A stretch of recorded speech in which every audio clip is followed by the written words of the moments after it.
بسم الله الرحمن الرحيم. بسم الله نبدأ وعلى الله نتوكل وبالله نستعين. اللهم صل وسلم وبارك على سيدنا محمد وعلى آله وصحبه أجمعين.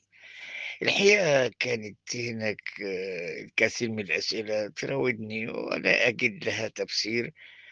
كلما جلست مع شخص مهنته الأساسية صحفي أما صفاته فكنت أكتشف مع كل جلسة معه أو تعامل صفات فيها مزيج ما بين الاحترافية المهنية وكم من الطاقات الإيجابية التي يبثها لكل من يعرفه.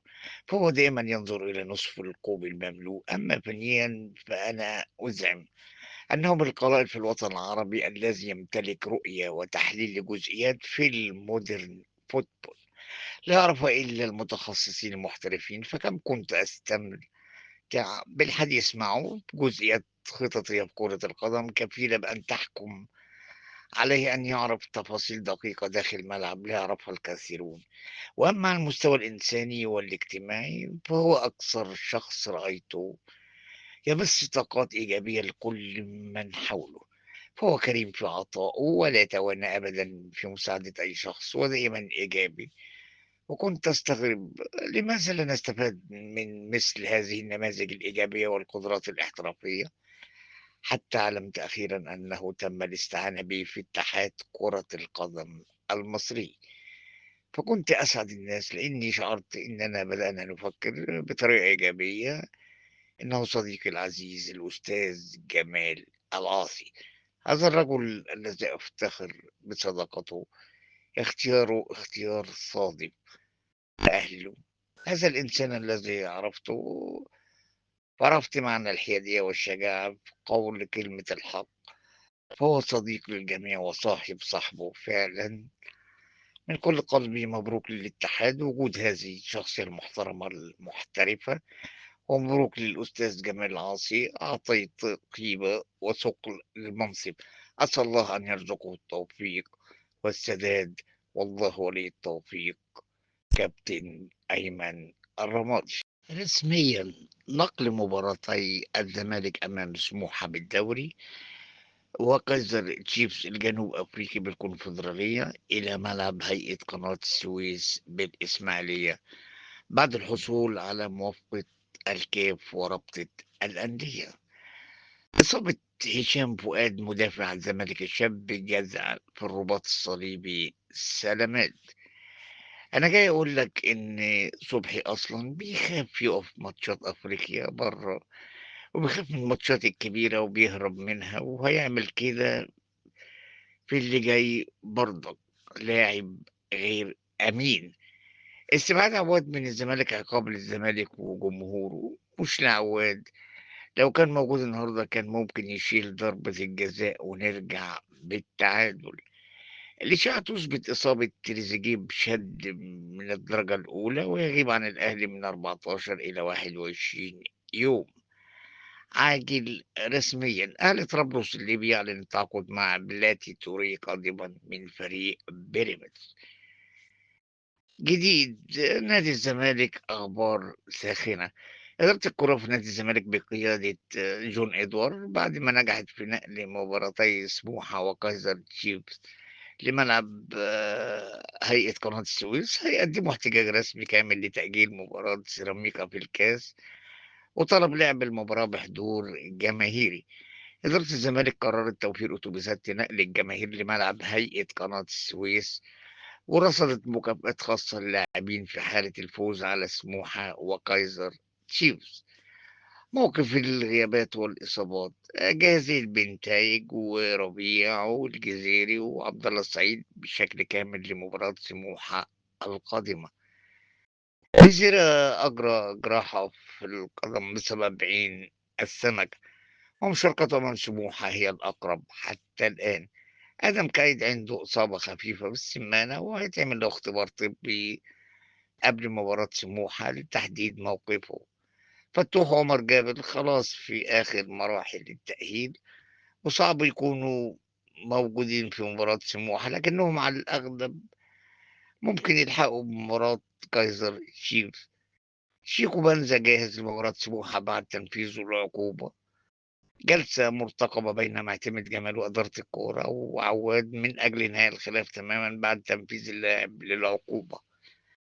نجوم الزمالك السابقين بقيادة شيكابالا وإسماعيل يوسف سيكونون حاضرين لدعم الفريق أمام سموحة وكايزر تشيفز. التعديل الوزاري المرتقب يؤجل الاعتمادات اللازمة لأرض النادي البديلة وشركة الكورة. إن شاء الله الزمالك يتجاوز المحنة على خير والقادم أفضل بإذن الله. أحمد مجاهد خدام سيدو. الاتحاد المصري مشكورا هو اللي خاطب الاتحاد الأفريقي عشان يخلي ماتش كايزر تشيفز السبت بدل الحد عشان يضغط الزمالك زيادة ويخلص من ماتش سيراميكا في الكاس، بس المهم عنده يخلص بطولاته بدري عشان كاس العالم. واحمد ربيع وجهاد حد ضربهم بالمدفعية التقيلة في التمرين ولا ايه؟ زد يعلن رسميا التعاقد مع اللاعب الليبيري سليمانة وطارق علاء لاعب بيراميدز.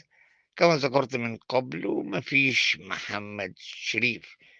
بمناسبة أشرف داري، ولله الحمد انفردت بكل تفاصيله حتى موضوع العقد الودي بتسويقه من الأهلي بعد ما فسخ التعاقد في الوقت اللي المواقع طلعت تنفي فيه وتقول طلع إعارة من خلال الأهلي وما فسخش، وكالعادة الأيام بتثبت دايما إني الصح. أشرف اتعرض على سيراميكا وزد والاتحاد السكندري، وفي أندية منهم رفضت بالأساس تاخده ببلاش رغم إن الأهلي هيكفل بمرتبه ده، بالإضافة طبعا لأن اللاعب نفسه رفض يلعب في مصر. النقطة هنا إن حتى الورقة اللي ماضيها أنا وأنت وكل الناس عارفة إنها مش قانونية وحاجة ودية كده، يعني اللاعب يقدر ياخد فلوسه كاملة 2.5 مليون دولار تقريبا. وتيجي الناس تستغرب إن مفيش سيولة ومفيش فلوس. المجموعة الرابعة كايزر تشيفز 10 نقط، يحتاج للتعادل أو الفوز أمام الزمالك لضمان التأهل. في حال الخسارة قد يدخل في حسابات فارق الأهداف مع المصري. الزمالك 8 نقط، الفوز على كايزر تشيفز يضمن له التأهل مباشرة 11 نقطة. التعادل يجعله ينتظر تعثر المصري أمام زيسكو. المصري البورسعيدي 7 نقط، لا بديل عن الفوز على زيسكو ليصل للنقطة ال10، وانتظر تعثر الزمالك أمام كايزر تشيفز أو فوزه بفارق هدفين في حال فوز الزمالك على كايزر تشيفز. زيسكو يونايتد 3 نقط، خرج رسميا. الدنيا مش ضلمة خالص، الزمالك قادر على التأهل من القاهرة بالفوز على كايزر الجنوب أفريقي بدعم الجماهيري إن شاء الله. ويجب ألا نحمل الفريق أكتر مما يتحمل، واستغابات فريق كامل عن التشكيلة إضافة إلى أرضية الملعب السيئة. مش هنتكلم عن ظروف يعلمها الجميع لأن الزمالك باسمه أي كان من يرتدي شعاره موجود في قلب المنافسة، أو إن شاء الله يحقق ما هو مطلوب منه في القاهرة. عاش الزمالك لجماهيره. جون إدوار هو من قام بتوفير طائرة خاصة وليس المجلس. المجلس رافض فكرة التعاقد مع مدرب أجنبي بعد أن تواصل جون مع اتفاق نهائي مع المدرب، والمجلس ما وفرش مقدم التعاقد عشان كده رفضه بنتائج يعود بمباراة سموحة. هل دياب جديد ولا مجاهد ولا تلميذ بيبو مثلا؟ من هو عمرو السنباطي عضو مجلس النواب المصري عن دائرة مصر الجديدة ومدينة نصر، ومرتبط بحزب مستقبل وطن، رئيس نادي هليوبلس الرياضي سابقا، وهو نادي كبير في القاهرة ما جعله معروفا داخل الوسط الرياضي والإداري. شارك في لجنة الشباب والرياضة بالبرلمان. عمرو السنباطي من أبرز الأسماء المطروحة لحقيبة الشباب والرياضة ضمن ملامح تعديل وزاري محتمل في 2026. إمام فوق الأهلي إمام عاشور يحكم. إمام عاشور سيتم تعديل عقده، رضخ بيبو كعادته أمام قائد السيمفونية. ما فيش معسكر مغلق لماتش سموحة حتى الآن، اللعيبة اتبلغت إنها راحة من تدريبات اليوم واستئناف التدريبات غدا الثلاثاء في الكلية الحربية. إلغاء مباراة حرس الحدود وبيراميدز 2007 بسبب وقوع أسانسير فندق الإقامة بلاعبين بيراميدز وإصابة لاعبين كثيرة بالفريق ما بين كسور وقطع أقدام ونزيف. من امبارح رئيس نادي الحسين أربد ووكيل عودة الفخوري بيقولوا إن عرض بيراميدز كان أقل من عرض الأهلي، وإن اللاعب وافق على عرض بيراميدز عشان فرصة المشاركة ويحافظ على مكانه مع منتخب الأردن. ده الفرق في العقليات عندنا. اللاعب في مصر بيكون موهبة أو مشروع موهبة ويقول لك أروح الأهلي أعمل فلوس. طب يا ابني هتبطل كورة؟ يا ابني آخرك 6 شهور وهتلاقي نفسك في سيراميكا. ده الفرق في العقليات النهارده. عودة الفخوري في أول ماتش مع بيراميدز سجل هدف، ولسه أنا على المستوى الشخصي متوقع لاعب العقلية والموهبة دي هيوصل لحتة بعيدة. في حضور ممثلي اللاعب الجناح الفلسطيني إبراهيم الداود إلى حرس الحدود لمدة موسم ونصف. الزمالك ينتظم في معسكر مغلق بالإسماعيلية حتى مباراة كايزر تشيفز الجنوب أفريقي. إدارة الكرة بالزمالك حصلت على موافقة كايزر تشيفز بنقل مباراة الفريقين لهيئة قناة السويس، وكاف يعتمد الموافقة مع التحرك لحضور أقصى سعة جماهيرية. جري العمل على إقامة معسكر مغلق للمباراتين لأهميتهم في مشوار الفريق. قائمة الفريق في المعسكر ستشهد عودة معظم المصابين بعدما تم تجهيز معظمهم من خلال ثنائي من أخصائي التأهيل بالقاهرة خلال فترة تواجد الفريق بزامبيا. كيسوس يربط تجديد عقده مع النصر بمستقبل كريستيانو رونالدو. أتوبيسات لنقل جماهير الزمالك في مباراتي سموحة وكايزر تشيفز. القيمة التسويقية لنادي أهلي طرابلس الليبي تصل ل76 ملايين يورو بعد التعاقد مع الدولي البوركينابي بلاتي توريه. محمد شحاتة وافق على تمديد عقده مع نادي الزمالك إلى 2030 بدون أي طلبات أو شروط، وقال أنا تحت أمر الزمالك ومستعد ألعب بدون مقابل. أصيل يا شحاتة، أقسم بالله فاضل مقدم التعاقد. المباراة القادمة سوف تشهد عودة محمود بن تايج وخوان ألفينا والسيف الجزيري واحتمالية تواجد آدم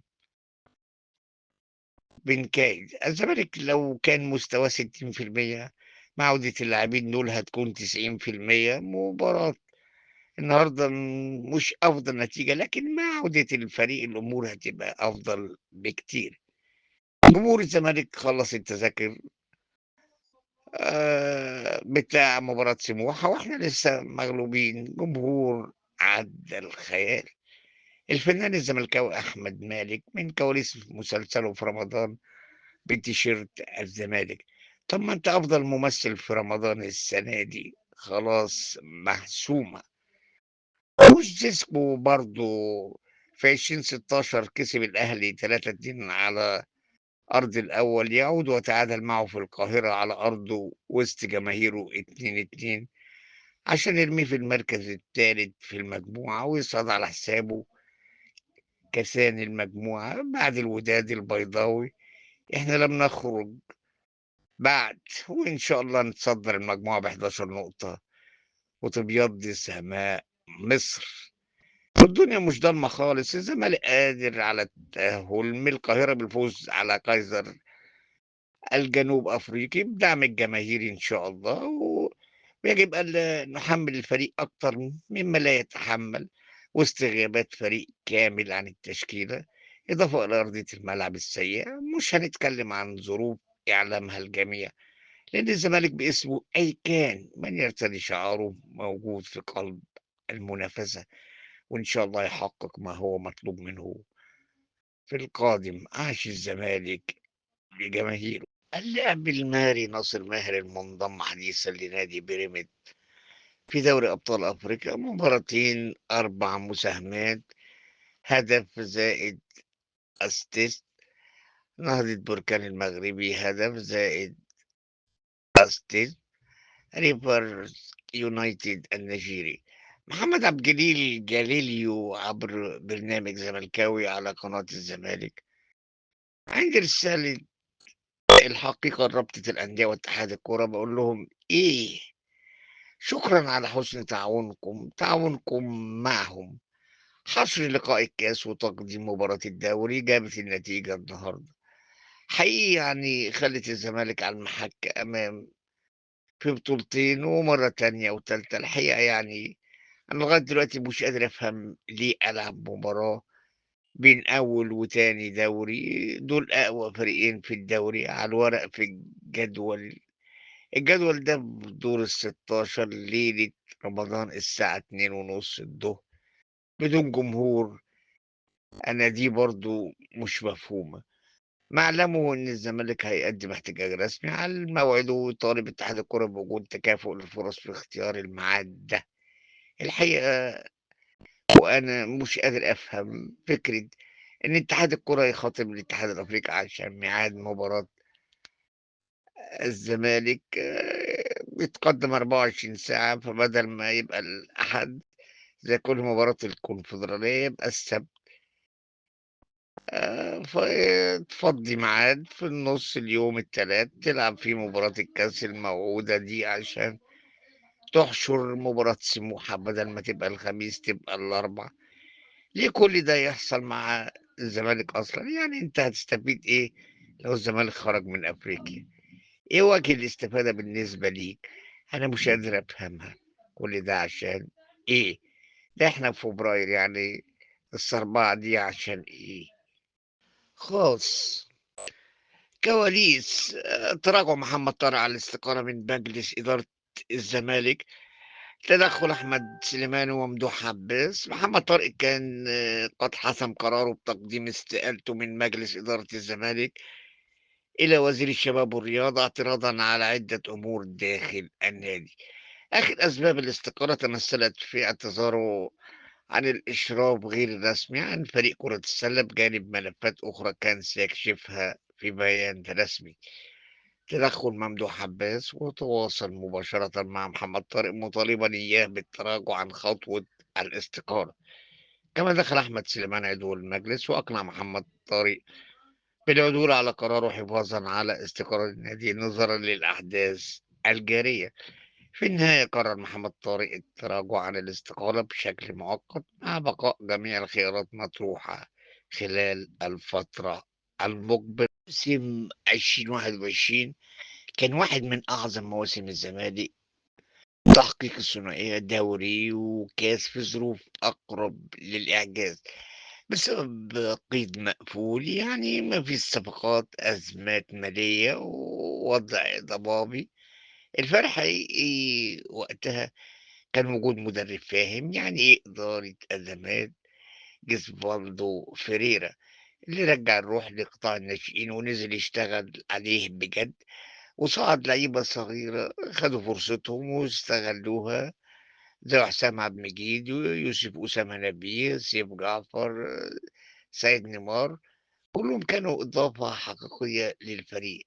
النهارده الزمالك بيمر تقريبا بنفس الظروف الصعبة، أزمات قيد ومشاكل مالية تخليك نظريا ما تستناش أي بطولات، لكن في المقابل بدأ يظهر جيل جديد من الناشئين يستحق الدعم والصبر.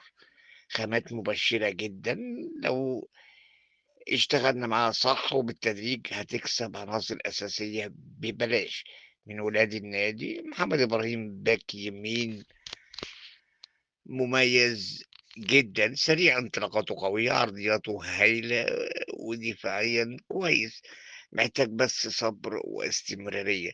سيد أسامة مدافع خامة حلوة مع شوية شغل فردي بسيط هيبقى عنصر مهم جدًا. أحمد الخضري باك شمال ولاعب كورة ممتع، انطلاقاته التقدمية، تمريراته عمودية، تكسّر الخطوط، عرضياته مميزة، الصبر عليه ضروري. يوسف الفرنسي وسط ملعب ولاعب مبشر جدًا، كورته كويسة ومحتاج مشاركة تدريجيًا وشغل فني هيخلّيه مكسب كبير. أيمن أمير عبد العزيز مهاجم واعد، محتاج دقايق لعب أكتر وشغل فردي على أدواره بالكرة وبدون كرة وشرح تمركزه، وساعتها هيبان بشكل أقوى. غير كده في أسماء تانية زي أنس وائل وحسام عاشور وعناصر كويسة ومبشرة جدًا للمستقبل. العامل المشترك والحاسم هنا الصبر والشغل والتطوير، وده المطلوب في المرحلة الحالية، خصوصًا إن التأسيس في الكرة المصرية بشكل عام مهمش جدًا بجانب عامل الخبرة اللي عمره ما هييجي غير بالمشاركات والاستمرارية والاحتكاكات القوية ضد كل الفرق. مشاركة بالتدريج، حماية من النقد المبالغ فيه، لأن اللعيبة دي دخلت فجأة على مسؤولية فريق أول ومطلوب منها تحقيق كل حاجة. الزمالك دايمًا في أصعب ظروفه بيخلق حلول من لا شيء، وده أكبر دليل إن قطاع الناشئين لسه كنز حقيقي، بس محتاج ياخد بجدية وتطوير مدربين وبنية تحتية وورش عمل ودورات تدريبية للمدربين.